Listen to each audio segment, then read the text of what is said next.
Wholeness, welcome. This is Josh of Inner Skilled, and today I have Elke Scholz with me. Elke, what's going on today? Well, I'm just enjoying this amazing weather.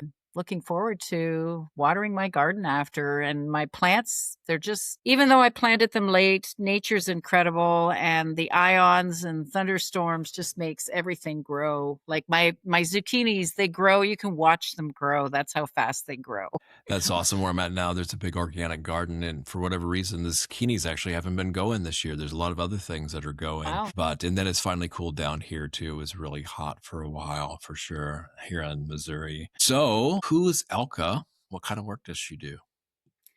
Well, I love doing psychotherapy and I'm good at it and I really help. Also like coaching. I just know how to ask questions and I'm a very intense, deep listener. So when I can zero in, so that's my a bulk of my work. And then I love doing podcasts. So one of the things I love to do is add value. And as we talk, and you probably have questions for your audience. So I love to do that. And I've also written some books. And for me, it's another way of sharing and adding value to people's lives.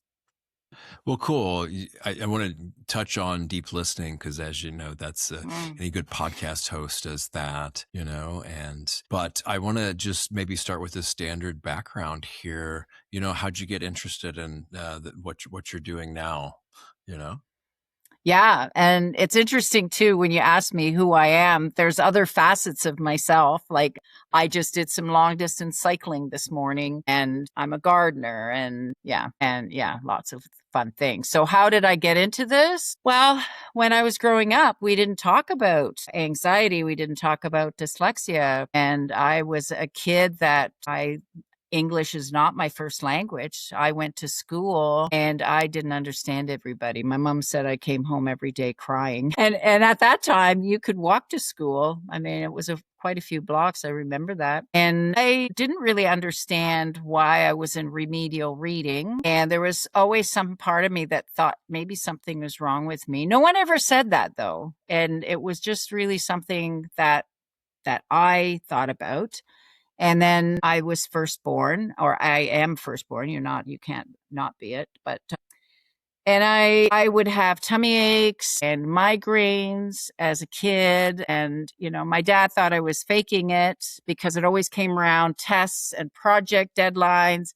And my mom was sympathetic, which I later learned, even much later, that she had anxiety or has anxiety. And, so then even as a teenager, I would stutter like quite a bit and I'd switch my words and letters. And I thought part of it was because growing up, like German vocabulary is kind of backwards. So I had that plus a mild dyslexia and anxiety. And of course, the anxiety would make all those things worse. And so in my 20s, I just thought I was hiding this big secret.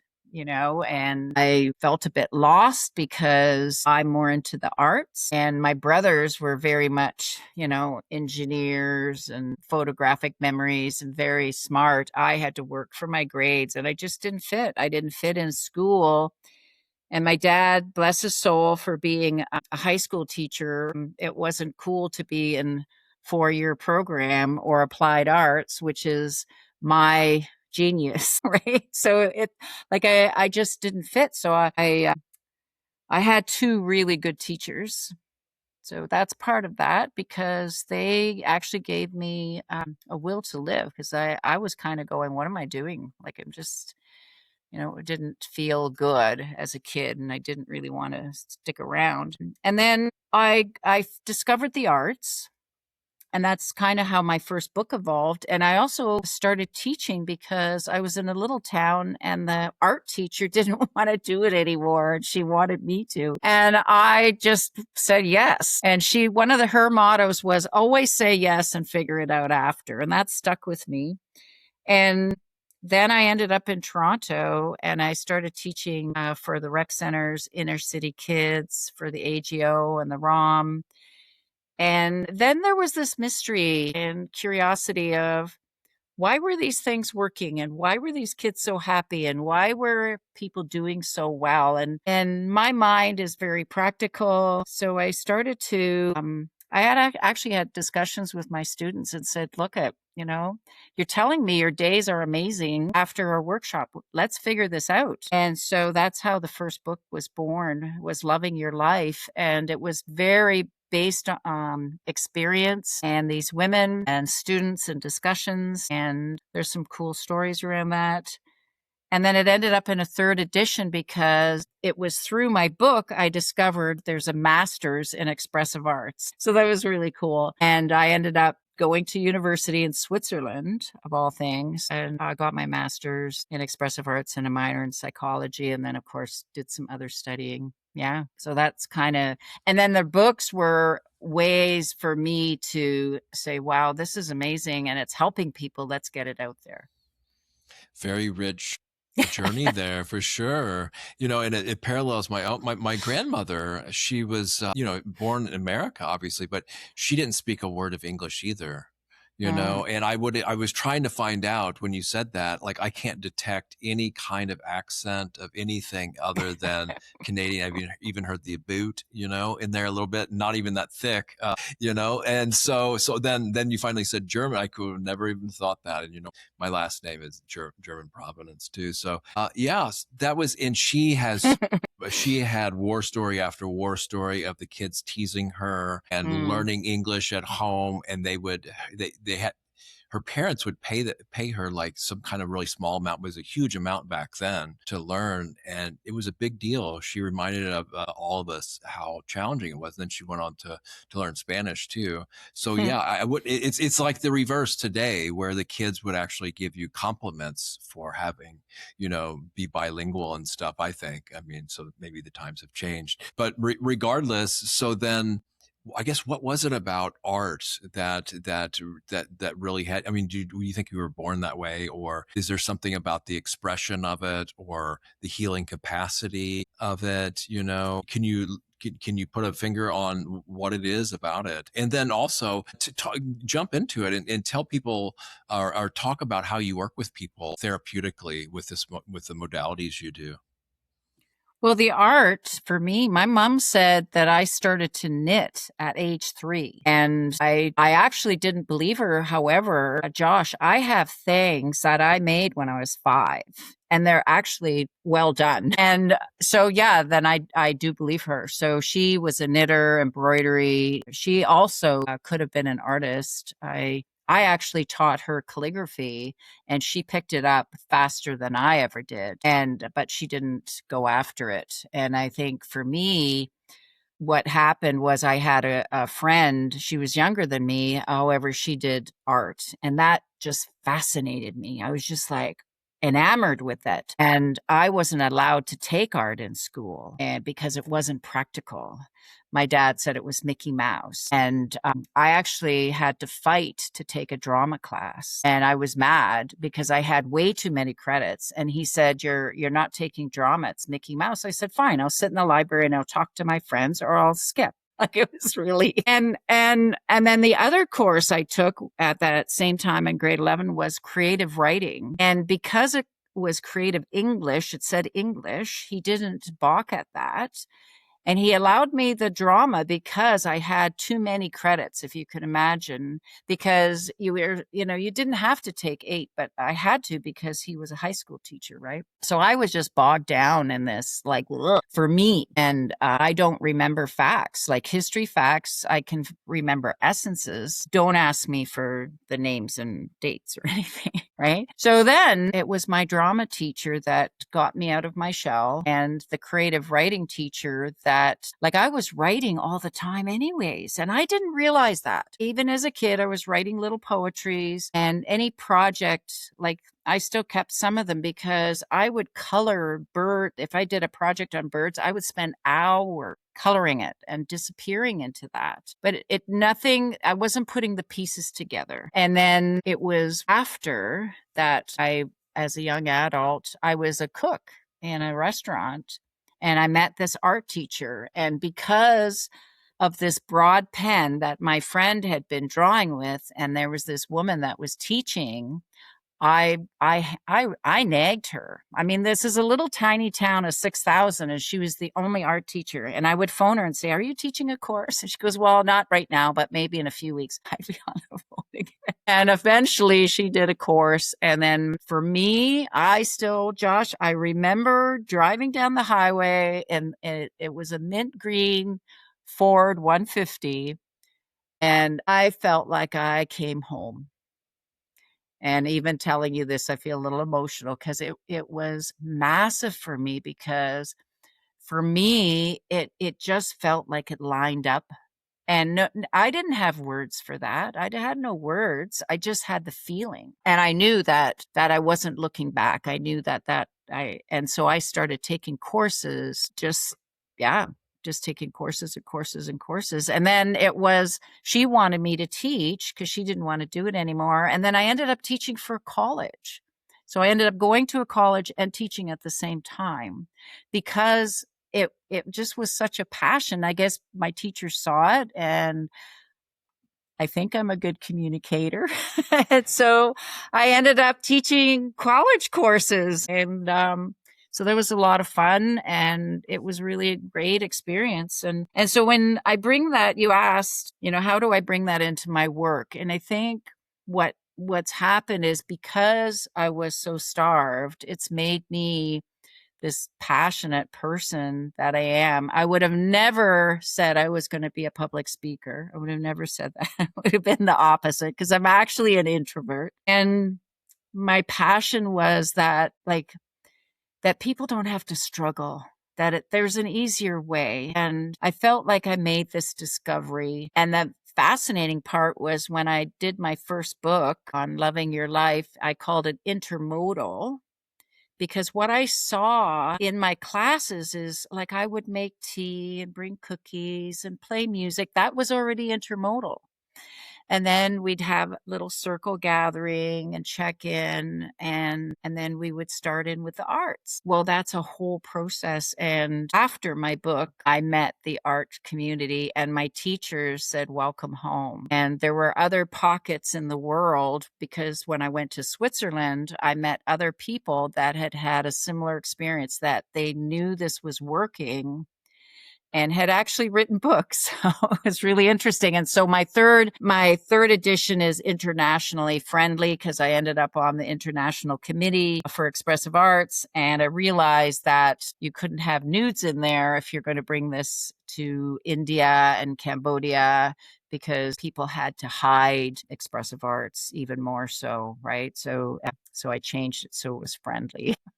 Yeah. Well, So that. yeah, right on. In my 20s, it was a huge reprieve and identity for me for music, in different types of art. But I was more on kind of the consumer end of that. But still, I just felt, especially for us outsiders and things, not fitting in, then it can escape, but also just dive into art. And like you're mentioning too, the concentration that comes along with working. There's something very wholesome about dedicating one self wholeheartedly to what one is doing in the moment, and then all Yeah. this other stuff just kind of falls away. And in meditation, do it kind of more formally, but it's the same type of thing, and that's why it feels so good. I think a lot of times is because that just one Yeah. thing that's wholesome falling away too.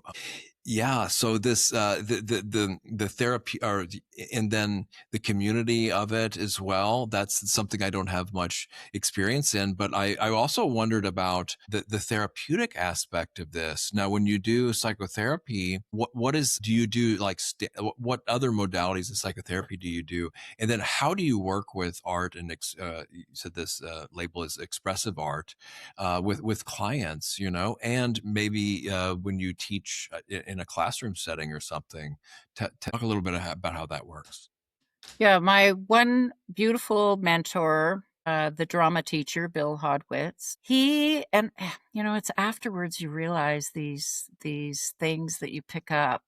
It's how people are, how they make you feel. And he would come in the classroom, and he'd just look at us and go, Yeah, well, we change our minds. And he would have Pink Floyd, bouncing off the walls. We'd be on top of desks. And I had the pleasure of we reconnected many years later. And I had the pleasure of telling him that he saved my life, and that also that I learned his methodology. Like, he made it about us. And so when you talk about the therapy and this, we talked about deep listening. So Rogerian, which is the basis for expressive arts internationally, Rogerian is when you deeply listen, when that person feels deeply heard. And when I say deeply, they feel acknowledged, they're heard, that's when the shifts happens. And this effervescence, and I'm getting chills just saying this, the effervescence of the wisdom comes out. And what I notice, I know you're asked, it's sort of a roundabout way, but what I notice is people have wisdom. They already have that answer. And when we listen, we can hear it and then we can say it back to them. And the arts, it's interesting. I just had an expressive arts session just before us, and it was very impromptu. So you asked me, how do I work? I'm with the client, and I just basically is we do a check-in, and then there's that listening of where are they at. And I said to my client, and we were on Zoom, so that can make it challenging, however, very doable. And I said, I think let's go to the arts, because she didn't know where to go verbally and was having a lot of inner conflict. And we've been working together a little bit. And so we were just kind of messing around with some art ideas, and we came up with some word play. And she was kind of like, oh, what? And I said, let's just go with it. What came out of it was really cool. So we created a poem. And then what came out of it was an inner critic and also a process for the next session. So there was just this. And we could have just visited or chatted. And the arts, what the arts does, and I think you mentioned it a bit, is, when you go into this place, you lose time, and it's actually it's liminal space where nothing else exists. And so for that few moments, the problem isn't there. And when you do the art, and it's really fascinating. We just worked with what we had, and I think we would have still come up with our conclusions. And so so that is a way. That that's fascinating. Yeah, I think one of the arts and advices I've heard is, and just getting people to sign on to it to begin with, is that we're so used to judging ourselves and comparing ourselves to what we do. No, just Right. sit down and barf it out, basically, right? I mean, and Yes. not like that, at least if that's what it has Actually, to be, I've said that. Yeah, I've yeah, said I mean, that. yeah. I'll say, well, sometimes I'll get a big piece of paper and I Mm. go, because some people actually, I work with trauma, and some people come in and they're catatonic almost, like they're just still in shock. And I just go, okay, let's just go to the arts. And I put everything out, and I said, okay, now just barf out what you feel. And I actually say that, like, throw up on the paper and get it out. And that's what the arts does. And you have this, and you're right, no judgment. It's not about painting a pretty picture. And yeah, it's so transformative, because now it's not in them anymore. And that's why it's so powerful, is that now they can see it. And the other big thing is, I can see it. I'm a witness, because they wouldn't, how are you doing? I don't know. What's going on? I don't know. Right? Because it's all in there, like this big, oh, right? Yeah. Yeah, it is. It's like when I used to do dream journaling, Okay. Yeah. Yeah, just remembering what it is, and then, oh, that's so mysterious, but then actually sitting and contemplating. But this is a visual, you can look at it, and then, as if anybody's interested in progressing or doing anything spiritual, then can come back to it and just get more and more insights from it. Like you're saying, it's locked up. This is a way to kind of make the unconscious conscious in a safe container too. And I even remember doing this and then destroying it afterwards, shredding it Yeah. afterwards. Yeah. Yeah. and how Oh, liberating yeah. that We've is had to fires. sure, We've torn it up. And my property, I have that space. I can do that. And you're right. And sometimes people want to take it home and destroy it there, along with a uniform or something else. And you're right, because and half of our world, if I don't know, I just say half is nonverbal. So why would we expect to try and put into words and describe what's going on?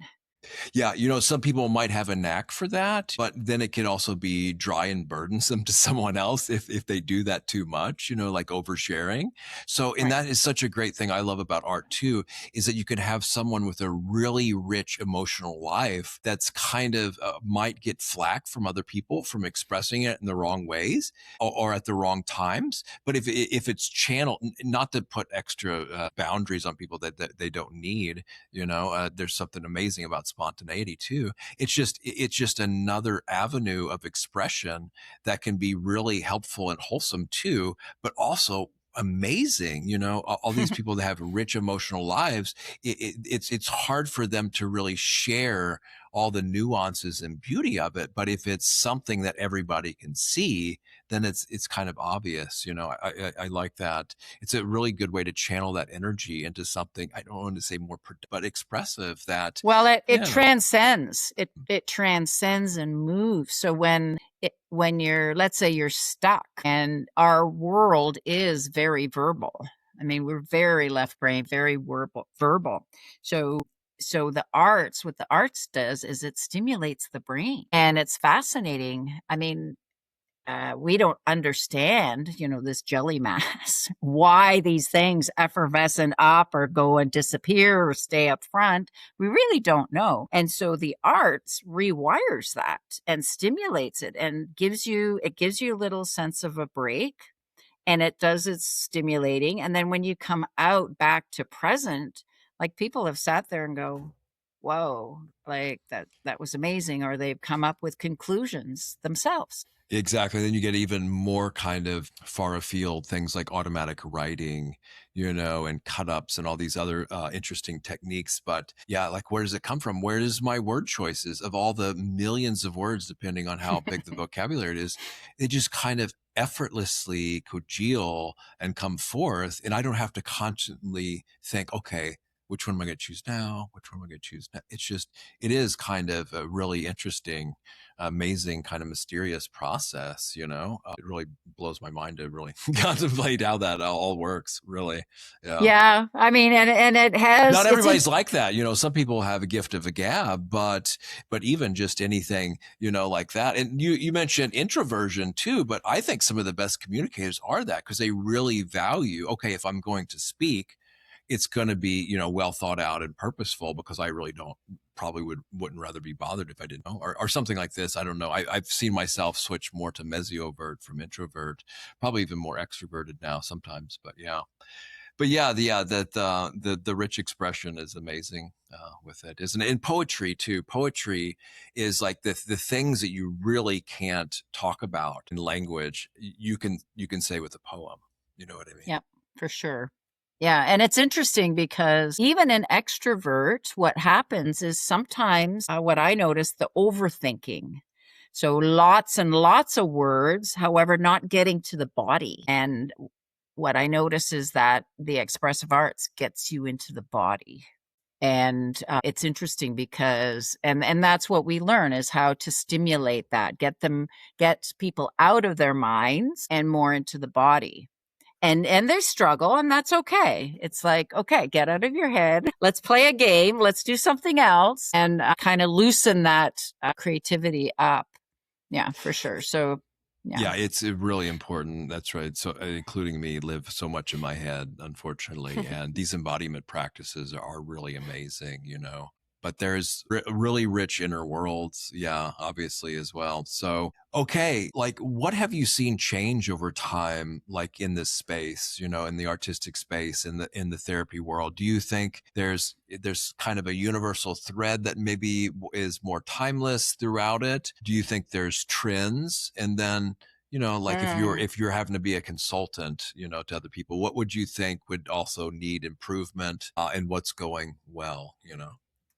Well, one thing with artists that I'm going to say we're not good at is statistics and research. We're very experiential. I mean, hands down, we know it works, and maybe we're not the best salespeople to get you to try it, right? Once people try it, they're like, oh, yeah, wow, this is amazing.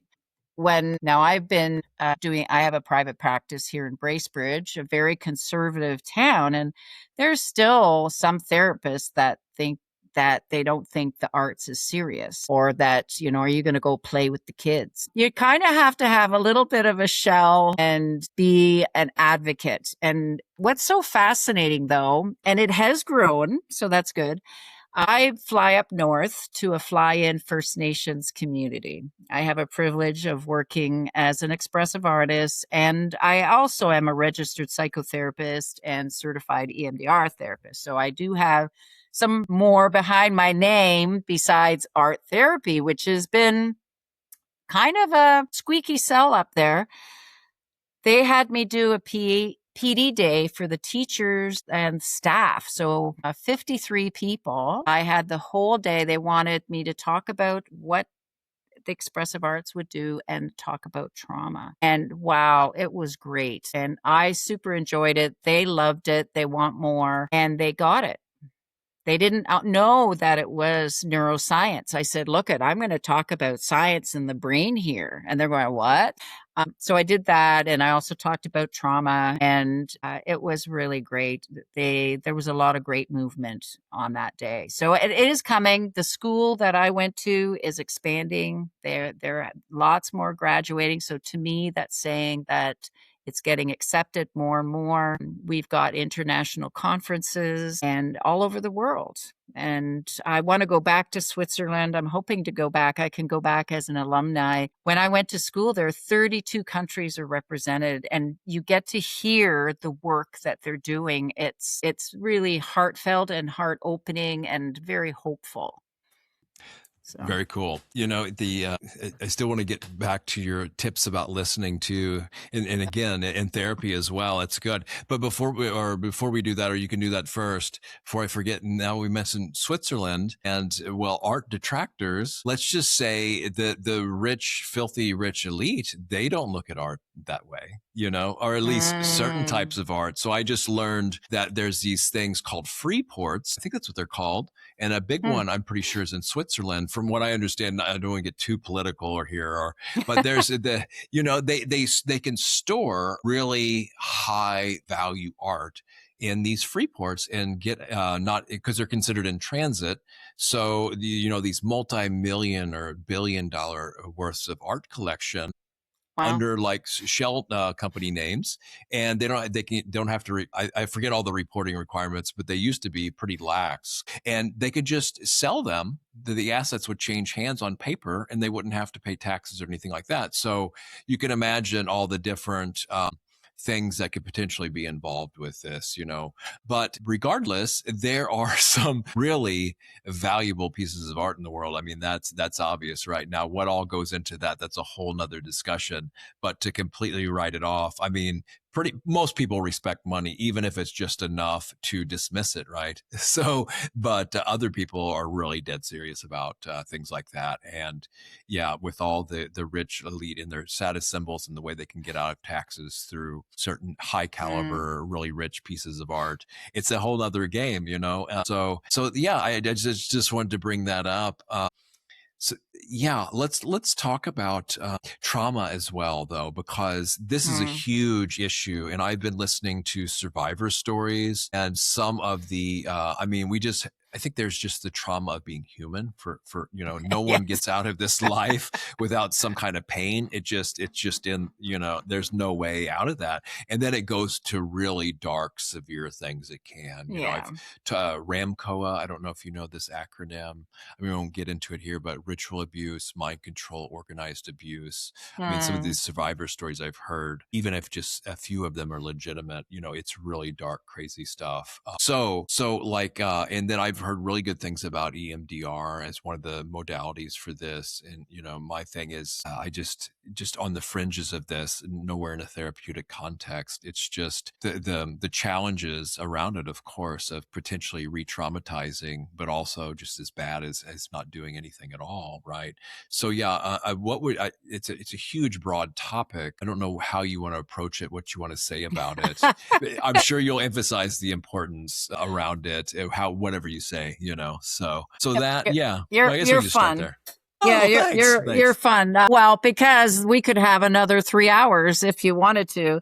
So what's so interesting, EMDR became famous, and maybe you already know this, for the veterans. It was very successful in helping them process trauma. And so basically, trauma sits here in the front, and what EMDR does is file it into the library. And, I want to put a plug in is that EMDR does not re traumatize. So we do not relive the memory. And there's even another technique that they've come up with, which is just fascinating to me because some of these memories are pretty horrific. And people don't even want to, they just say, I know it's affecting me. I know it's making me sick, but I don't even want to talk about it. I don't want to process it. Well, there's a technique they've come up with that it's called Flash. And so you just name it, however is safe. And then you talk about fun stuff. And then you do some blinking. And then you talk about some fun stuff. And so I won't go through the whole thing because people can research it. What's happening, though, is your other than conscious mind, the back office, is processing it. So you in the front do not have to relive it. And I love that because sometimes it gets pretty scary. And the EMDR brings up that somatic memory that you probably heard that, the body doesn't forget, right? It just, and it doesn't, your cells remember. So you don't have to relive it, which I think is great. And the arts also, again. So one of the things, I do is we figure out an approach with the client that feels good and safe. I mean, it's still hard work, don't get me wrong. And yeah, so yeah.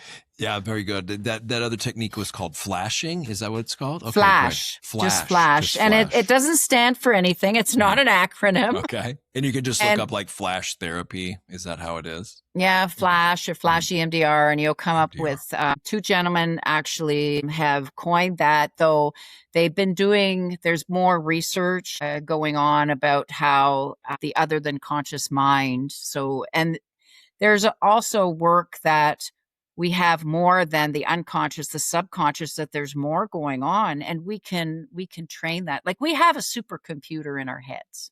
We just do. It's like 4 billion bits of information per second are happening back here. And they have that documented already. 4 billion bits of information, and that's in the other than conscious mind. It's not up front. When I hear these claims of people being programmed through ritual abuse and things like this, and different personalities programmed for different reasons and stuff, and triggered with command words and stuff like this, and I'm just like, wow, this sounds like science fiction. I have no idea, what, because I haven't worked with this or anything like that, in any kind of official capacity or anything. So, you don't work with any kind of thing like that with deprogramming and different alters and, front systems and all this stuff. Yeah. So we can we can retrain the brain.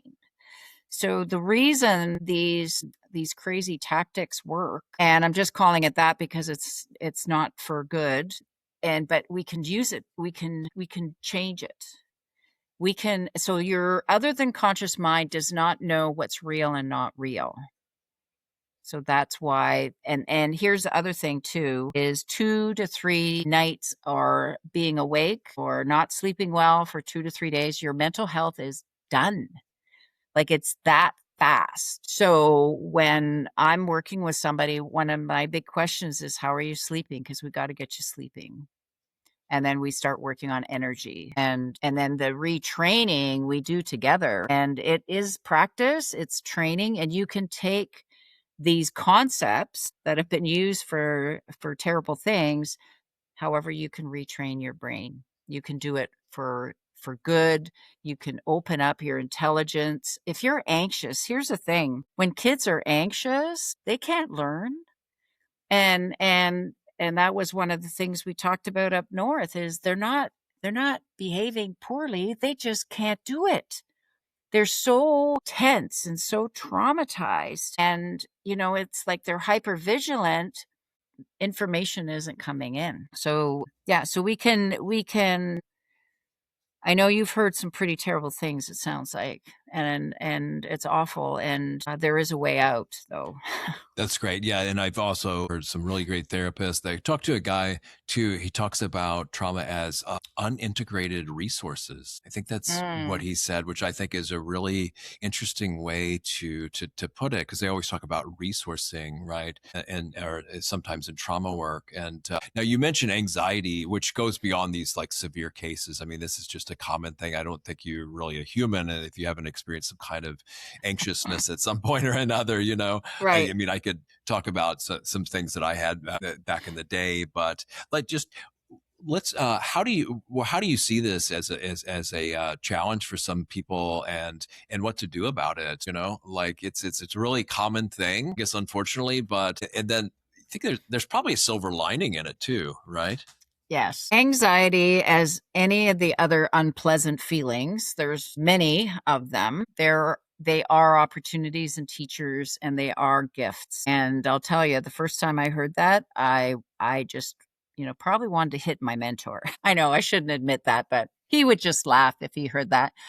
Because he know, like I just went, no, I want it easy. I've got enough suffering in my head. I don't want to have anxiety as an opportunity, though it is. So here's the thing is, you're right. As a human, we have the full spectrum. That's who we are. So if we can shift how we look at whether it's anxiety, whether it's anger, that they're gifts, they're trying to tell us something. And then we can shift and say, well, wait a minute. Whoa, whoa, whoa. All right, I'm anxious. Where is this coming from? What's going on? It's something tapping you on the shoulder and saying, pay attention. And that's how I came up with my book, because I had debilitating anxiety to a point where, and anxiety and depression tend to go together. I would sit at a drafting table and stare for hours and then go, I guess I better make lunch, or the kids are coming home, or whatever. And I didn't understand what it was. And when you start learning that it can come and disappear, it can disappear in 2 minutes. It can maybe last all day. That became a mystery. And, remember I said my mind is practical, and I'm going, why can it go away in 2 minutes? Why is today? It's like I feel so crappy, for most of the morning. And so I came up with my clients. So we talked about this. And because most of what comes in my door is symptoms of anxiety and stress. And honestly, anything uncomfortable can be anxiety ridden. I mean, we don't have to put it in categories or anything. And then there was this search of what would make it less, what would make it, why would it hang around? So there were 11 places. I came up with 11 places. And I haven't, since I've written the book, haven't discovered more or different ones or anything like that. And also some very simple strategies. So I give people the scale from 0 to 10. So 0 is no disturbance. It's like, okay, I'm okay. Maybe not happy, but I'm not sad either. And then 10 is, and I used to call it short circuiting. I still call it that, where you cannot put a sentence together, that you're that dysregulated. And then, so we start there, and it's not a test, and you figure out, well, where am I right now? And when is there a slippery slope? And when is it not? And so the whole thing is awareness. You start with awareness, and it's amazing. I love that. And it's gone into helping people find their passions again with this simple tool of 0 to 10 is, am I paying attention to my body? Am I excited? I look outside and see sunshine. Or, as a kid, adults you were talking about that. We had adults throwing rocks at us because we were German. Yeah. So that was mystifying, actually. I don't feel traumatized by that because I think I was just like going, why would people do that? Like I could understand kids, being mean, but I couldn't understand an adult throwing rocks at us. But yeah. It's so wild. And then my grandfather, who was of German origin too, actually fought in World War II against, so I don't know if he had anything like that as a kid, but my other grandmother did. So anyway, so the anxiety, is it just oversimplification to say, depression is living in the past, anxiety is living in the future? I found this to be the case some of the times. And you just want to give, you said 11 things. You don't want to give just a few of those, like, Yeah, look, yeah. I've got my book out. Yeah, there you go. Cool. I can just list them and we don't have to talk about them. Some That's of them cool are too, yeah. probably are obvious, or you can Sure. ask me about them. Sure. But you're right, it is oversimplification. So anxiety, it's okay to feel anxious. I have clients come and, they'll tell me what's going on in their world and I'm going, "Oh my gosh, I would be anxious." So it's reality. That's one of them is if, you're waiting for a doctor's appointment, or maybe you're in a separation, or maybe you're going to move, or maybe you've got a job that you really want. Well, it's okay that you're not going to sleep for a couple nights and you're up and you're considering it, because that's who we are. We're human and everybody's different, right? So reality can create anxiety. We just need to know what are our limits always, and how do we be kind to ourselves, right? So I'll just list them. Substances, which is like chemicals, a lack of water will make our system feel anxious. That's simple. And then obviously coffee, alcohol, cigarettes, sugar, white flour, take your pick. And every body is different. And that's why it was so mystifying, because what would upset somebody else didn't upset me, or vice versa, right? Physiological. So not sleeping, exercising, not exercising. Was it thyroid? Was it iron deficiency? Was it hormonal? I mean, like you sit there and just go, what? Like, how do you figure this out? Well, I have a chart. And you start figuring it out. You can start going through. And I've had people say, you know what? After, like, I do these hour lectures on anxiety, they go, after an hour, they went from an 8 to a 4 just with the knowledge and learning. And I'm big about that. A reality, we talked about overstimulation. That's obvious too, right? I've seen my students vibrate watching TikTok as they're scrolling, and their bodies are shaking. That's even more so today in the hyper information age, Yeah. and it's designed to be addicting. And that also plays into, I've heard a definition of our ego being an overstimulated nervous system too. So Yeah, FOMO, fear of missing out. yeah, that's a big This one. fast, like, we're animals. We haven't caught up. I mean, our technology has been so fast, and if you're not aware, like if you're not putting that phone away, if you're not, it's like later I'm going to go out in the garden in the dirt and maybe I'll have pigtails or something. So it's like managing how and really noticing your body, right? Culture and social beliefs can create anxiety because we think we must, we should, and yet our bodies are going, I don't want to do that. Self-doubt, perfectionism, negative thinking, being highly sensitive. And then the last two are memories and trauma.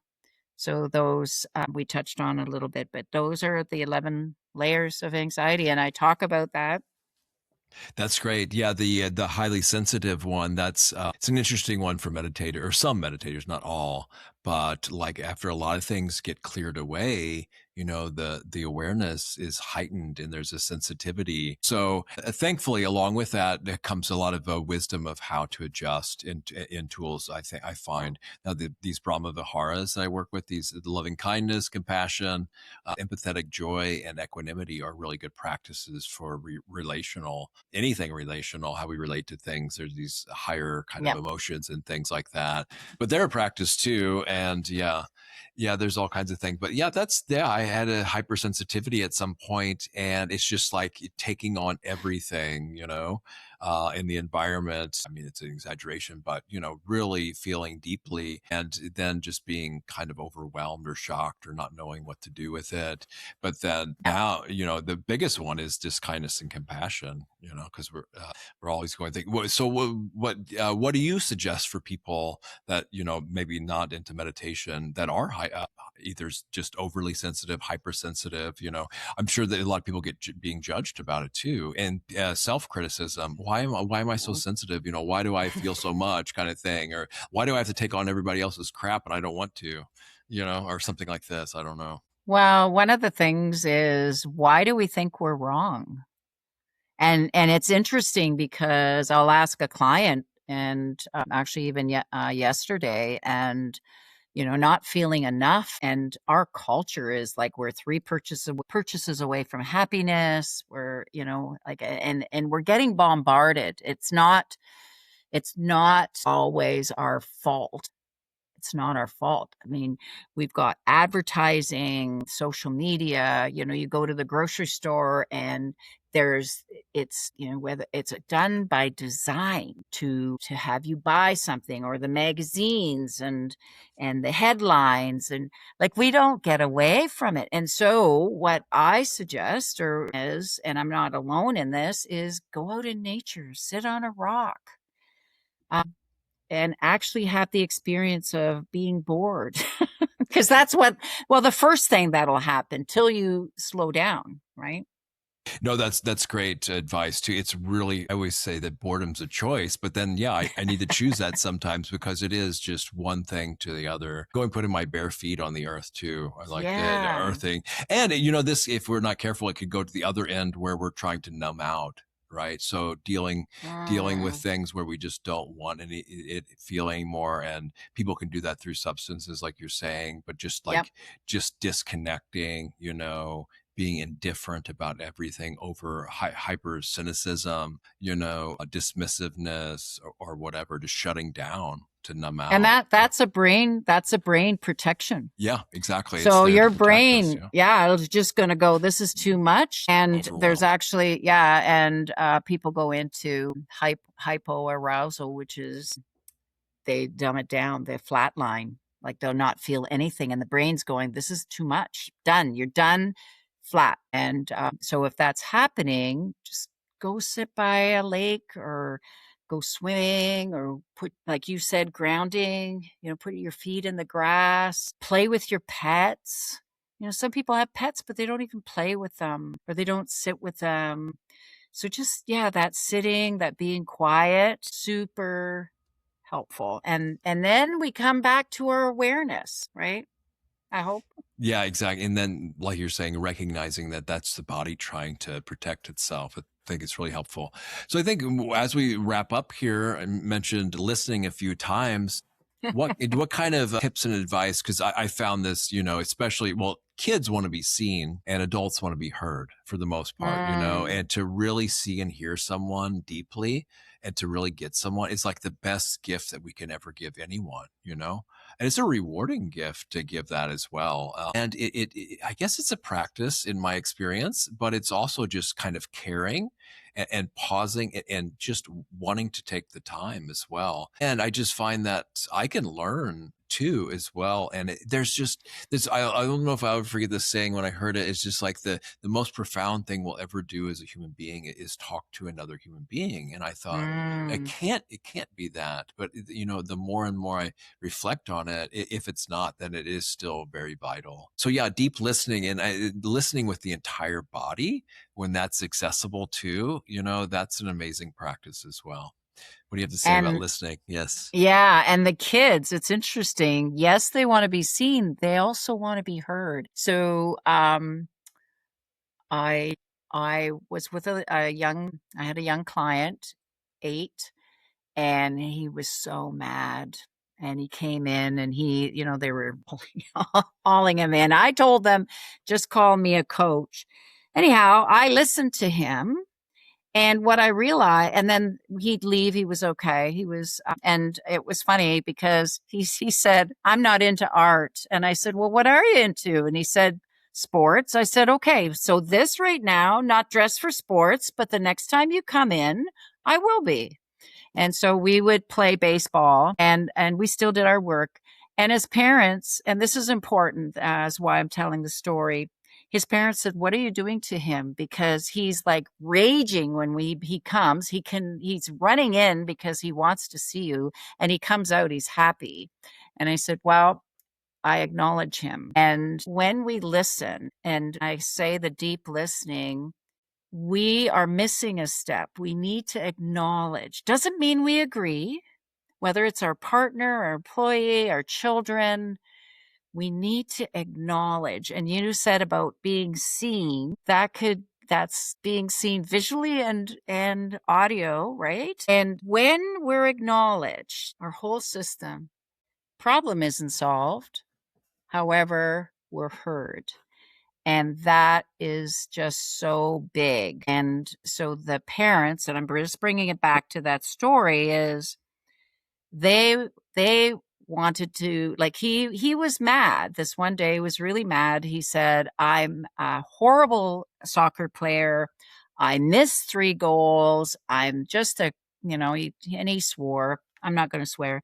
And so I just said, wow, that must have felt really bad. And he goes, yeah, it did. So now what are we doing today? And that's how fast that went. And so the parents, and we do this, we do it as partners, we do it as parents, we skip the step. So when someone comes up to us and says, I just feel like crap. I just blew this. I made this huge mistake. I just effed up so bad. What do? Our first, usually we go, oh no, you're not so bad. You're a good person. You know what? You do so many great things. Did we listen? Habitual response. Yeah. It is. And so then our little guy, and our bodies are the same. So he was a great teacher. He would just, he'd buckle down, he'd start throwing things and hitting stuff because he wasn't feeling good, and he wasn't seen, and he wasn't heard. As soon as that happened, boom, the shift. It was just, and we do that. We can shift like that too. So if you ask me about the listening, the practice is acknowledge your partner. You don't have to agree. People think acknowledging is agreeing. You don't have to agree. And then after, then you can do your teaching moment, and just say, hey, I get you felt bad about missing the goals, but you want to practice later? You're really determined, and you're in shape, and then we can do that, right? Or we can encourage our partner or the employee or whoever we're needing to listen to. It's a really obvious, should be more obvious key point, right? But it's the first step in compassion too. First acknowledging it. And sometimes that's really hard, if something's really doesn't even want to be acknowledged, and so many people unfortunately aren't honest with themselves either. And just that honesty, and the honesty of not wanting to be honest sometimes too is, the first step of that, I guess. But I was just curious, did you tell it like that to their parents? Oh, they weren't, how did they take that? What did they say about that? They were brilliant. They loved it. Okay. They just loved it. They didn't take it as a critique or a failure on their part that they weren't doing and they weren't acknowledging. No, and I mean, I'm giving you an edited version. I was with them in the sense we had a meeting, without the little guy. And I just said, look, we want to make our kids feel better and we want to spare them pain. And I get it. However, this is what's happening. And they were really open and curious. And I said, he's going to be fine. Like, because parents, they take them in, they're worried. And it's a skill. It's not something we didn't learn in school. Right. And I know, because maybe I can speak for more guys here. We like to try to jump to the solution right away, right? When a lot of times that's all it takes, especially with the partners in the feminine, is just be present and listen. And like you said, the first step of that is acknowledging, and we don't have to fix everything. That's all we have to do sometimes. And it's this ridiculous. You think had learned this more by now, right? But I could tell you why. So guys, like you guys are Like you were the hunters. You had to fix stuff. You had to be on guard. You had to be Sure. focused. And Action so right away too. 100%. And so here's a great tip for a guy and a girl is, and I love this, is just ask your partner, just say, do you want me to listen or do you want you want feedback? And that simple Huge. Yes. sentence will save hours. And the woman can do it too. She can just say, darling, I just want you to listen to me. I just need to blow off Yes. some steam. I Yes. don't want you to fix me. I just, and we need to make that distinction and help each other for that. Absolutely. I couldn't agree more because so many communication things go wrong in partnerships like that. That just little simple thing right there of communicating up front what we're wanting or what we're needing or what we want Yeah. the kind of ground rules or what what they want from us kind of thing. So for me, and I've also heard this saying I found really interesting, that some of us need to be seen to be heard and some of us need to be heard to be seen, kind of thing. So I don't know, that kind of plays around with that a little bit. But yeah, thanks for telling that story and illustrating that point, and thanks for joining today. It was fun chatting, and I just think it's so great that you have like both feet on the ground, and you could have such a kind of a good time dealing with really challenging things that people bring to you. Because I've seen different kind of just modalities and personalities around these healing arts and therapy. So I think you have a really cool style. So tell people how they can get in touch with you, how they can work with you, how they can buy your books, anything else you have that you want to draw people's attention to, maybe what you have coming down in the future, if you have any projects you want to talk about, and then take us out on take the listeners and me out on a final message. Okay. So super easy to find me. My website, lovingyourlifebook.com, will take you to my website. So lovingyourlifebook.com. And there's free resources. You'll see I have a YouTube channel, books, whatever you want. If you want to work with me as a therapist, you've got to be in Ontario, but I do coaching, so that's available as well. And I am expanding a webinar on overcoming exhaustion and winning with vitality. It is on there as a 3-hour program, and it does get educational credits. So that's kind of cool. And I will be making that a bit bigger. Yeah. So that's my passion, is to help people find their passion. Very cool. All right. Yeah. And with that, may all beings everywhere find their highest, most skillful passion for the welfare of themselves and for the welfare of all beings everywhere. May all beings everywhere realize awakening and be free. Bye now.